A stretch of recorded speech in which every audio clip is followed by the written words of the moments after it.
자, 오늘 제4차 국가철도망 구축계획 확정된 내용으로 시작해 보도록 하겠습니다.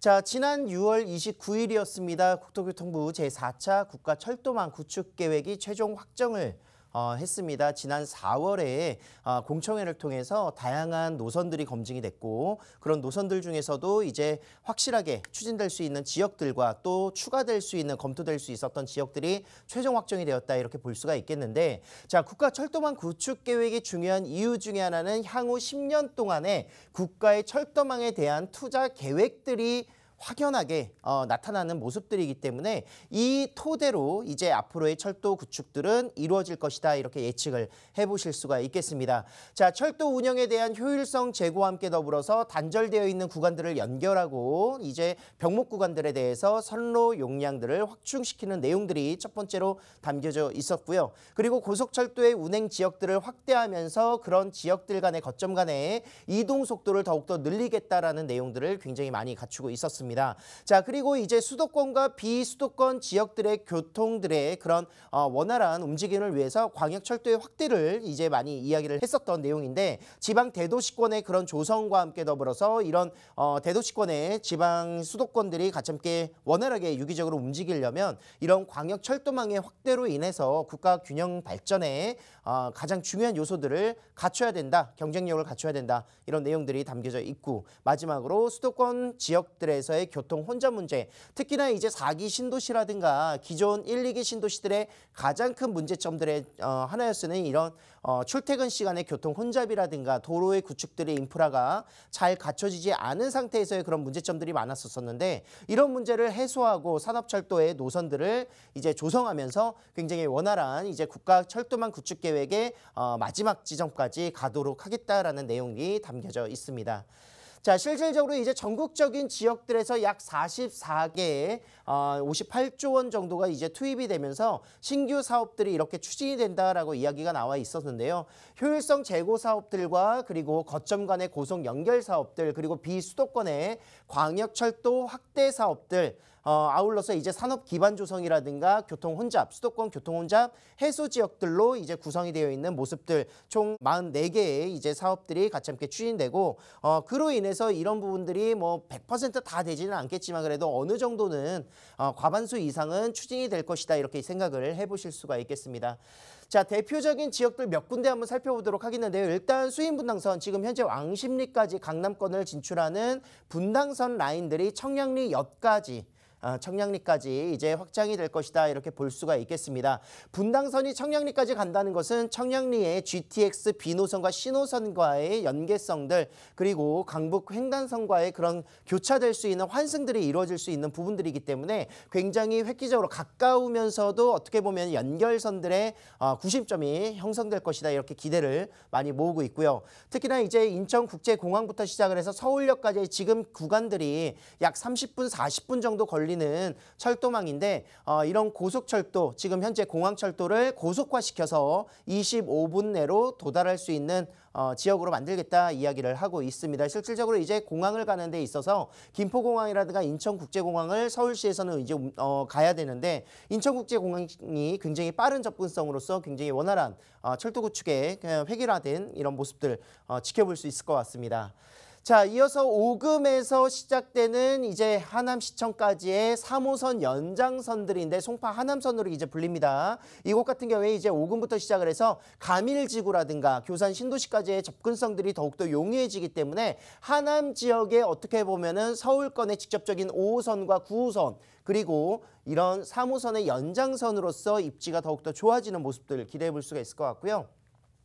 자, 별내역 같은 경우에는 지금 8호선의 연장선 사업과 함께 더불어서 GTX가 들어가는 라인, 굉장히 좋아지는 지역이 될 것입니다. 그래서 남양주 내에서도 별내역 주변으로 정말 10억대 이상의 아파트가 나올 정도로 높은 가격대를 형성하고 있는데, 4호선 연장선이 지나가고 있는 별가람역과 연장을 시켜서 8호선 어떻게 보면 별내선이 지금 현재 별가람역까지 관통이 되겠다. 그렇게 된다면 가까운 지역에서의 4호선과 그리고 8호선, 그리고 어떻게 보면 GTX까지 이용을 할 수 있기 때문에 별가람 지역 주민들의 굉장히 용이성들, 편리성들이 좋아지는 모습들도 기대해 볼 수가 있을 것 같고요. 신분당선입니다. 지금 현재 용산까지 2차 구간이 신분당선 연장선 사업으로 2027년 완공이었는데 서북부 연장선 사업들 이야기는 굉장히 많이 나왔었습니다. 특히나 오세훈 서울시장의 공약 목표 중에 하나였기 때문에 용산에서 서울역을 지나 삼송까지 지나가는 서북부 연장선이 확정이 됐다 이렇게 보시면 될 것 같습니다. 자, 이곳 지나가는 지역들 뭐 이제 은평구부터 시작을 해서 서대문구 홍제동 라인들이라든가 이제 서울역 부근의 광화문 라인들까지도 굉장히 큰 호재가 될 것이고 신분당선이 정말 황금 노선이라고 할 수밖에 없는 것이 용산과 서울역을 지나면서 어떻게 보면 한남 뉴타운이라든가 강남 양재 그리고 판교 분당 모든 지역들 광교까지 지나가고 있는 노선입니다. 그래서 신분당선의 서북부 연장선들은 서북부 주민들의 굉장히 큰 호재로 이야기를 드릴 수가 있을 것 같고요.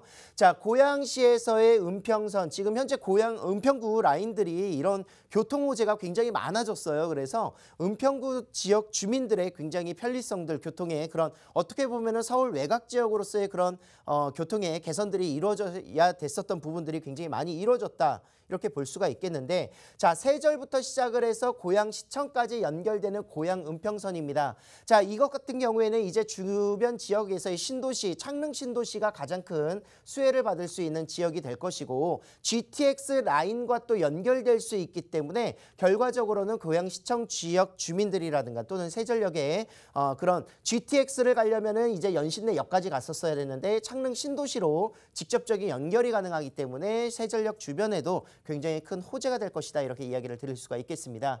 자, 위례 삼동선입니다. 지금 현재 경강선이 지나가고 있는 삼동 지역 주민들 어떻게 보면 경기 광주 라인에서의 그런 활성화되어 있는 모습들에서 삼동 지역들은 이제 판교와 그리고 위례 지역, 강남까지의 접근성들이 더욱더 용이해지는 모습들 보여줄 수 있기 때문에 삼동 지역의 호재가 될 것이고요. 그리고 정부 어떻게 보면은 과천 라인들에서 이제 위례까지 적용될 수 있는 위례 과천선이 구성이 된다 볼 수 있겠습니다. 자, 이것은 뭐 위례와 과천을 연결해서 배드타운들이 연결되는 또 정부 과천 청사가 연결되는 이런 호재들도 있겠지만 중간 지역 어떻게 보면은 강남권과의 그런 진출입이 더욱더 용이해지는 모습들로서 환승역들이 생길 것이기 때문에 위례 과천선의 영향들은 이제 위례 지역과 그리고 과천 지역들의 호재가 역시 반영될 것이다 이렇게 기대를 해볼 수가 있겠습니다.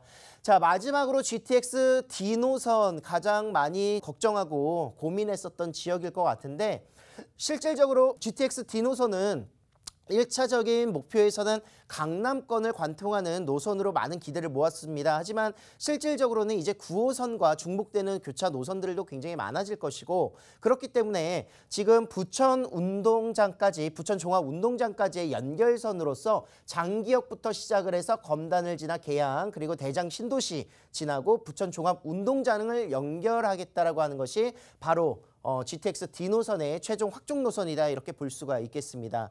김부선이라고 이야기를 많이 하고 있는데 이런 노선을 통해서 단순히 여기까지 연결되면 안 되기 때문에 기존 B노선, GTX B노선의 철도를 같이 함께 공유를 해서 용산역까지 연결을 하겠다라고 이야기를 하고 있고요. 물론 환승을 해야 되는 부분이 아니라 바로 노선만 공유를 해서 진행을 하겠다라고 하고 있는데 실질적으로 이제 송도라든가 부평 이런 지역들에서는 노선 공유가 이루어지게 된다면 실질적으로 배차 간격이라든가 이런 부분들이 또 어떻게 보면은 안 좋아질 수 있는 상황이기 때문에 조금 반발을 하는 것 같고 거기에 더불어서 D노선에서 이것만 가지고는 업무 시설까지의 접근성들 뭐 여의도라든가 용산을 지나간다고는 하나 도심 지역이라든가 또는 강남권의 진출입이 더욱더 용이해지는 노선들을 많이 기대하셨을 거예요. 그리고 특히나 김포 같은 경우에는 이런 교통 개선들이 충분히 일어나야 되기 때문에 그래서 다양한 그런 노선들 중에서도 이제 뭐 김포 쪽으로 이제 킨텍스 어떻게 보면은 인천 2호선을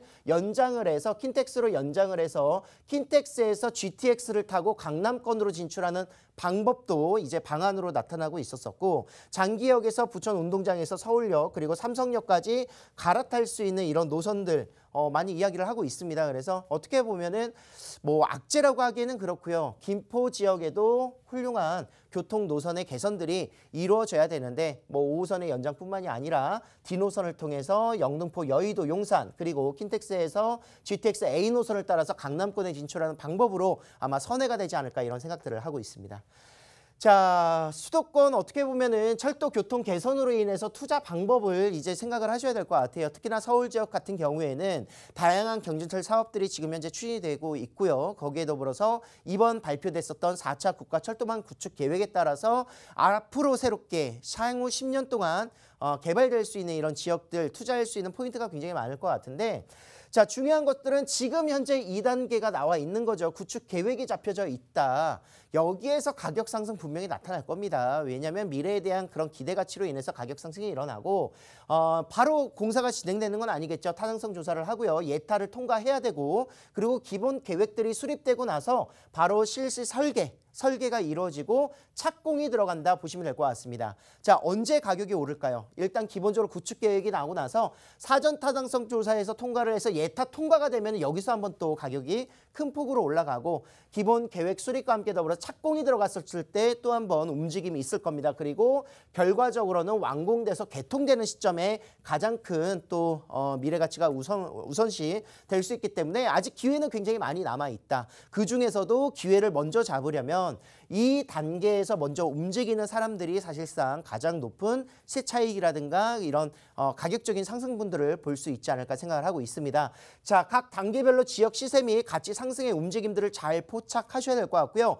될 수 있는 가능성이 있는 철도 구성들이 있으실 거고, 그에 따라서 반사이익을 얻는, 단순히 여기 개통된다고 해서 어느 지역이 다 좋아지는 건 아닙니다. 그중에서도 어려웠었던 지역 개선이 필요했었던 지역들, 가격 상승 어느 지역이 되느냐, 상대적으로 저평가되어 있었던 지역들이 만약에 노선이 개통되면은 크게 상향될 수 있는 부분들, 그리고 업무지의 접근성이 좋아지는 지역들이 굉장히 집중해서 보셔야 되는 지역이다, 이렇게 볼 수가 있겠습니다. 특히나 GTX를 빼고 말할 수 없겠죠. GTX 노선이라든가 GTX를 환승할 수 있는 노선들이 구축되는 지역들을 잘 보셔서 이런 노선들을 주목해서 보신다면 앞으로 투자할 수 있는 방향성이 어느 정도 생기시지 않을까.